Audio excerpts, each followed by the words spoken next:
Excuse me, how do you feel Bodoland, sir? Bodoland is a very nice place.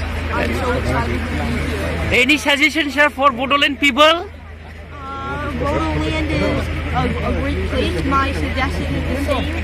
Fall in love with math and science. Thank you from Bodoland, sir.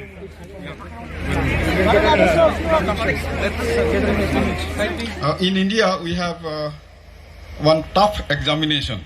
Those who are aspiring for engineering, in IIT entrance we call it, joint entrance examination. So have you tried some of these maths and science question papers, and how do you feel, how comfortable you are in doing this? Oh, that's very funny. I actually question papers on my way to Bodoland University. So I did it in math because I didn't have time for the physics.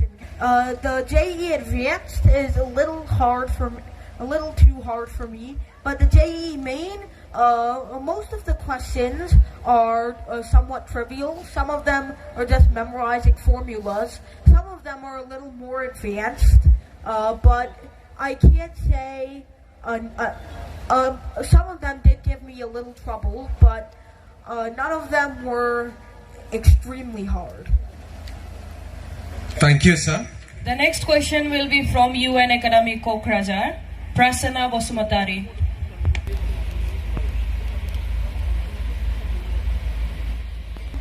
How do you balance your academic responsibilities with your personal life and other interests, sir? Thank you. That's a very good question. I find that my academic interests are more fun for me than anything else. They don't usually feel like work.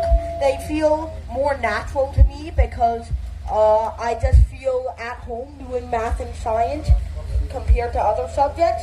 My personal life is not that eventful. My personal life outside math and science, there's not really much to do. I don't have too many people that are close to me. I just have a few meetings to set up every week or so, a paper to write. No, I'm just kidding. I just don't have that much to do in regards to my personal life. I don't have that many relations, so my dad mostly does all of the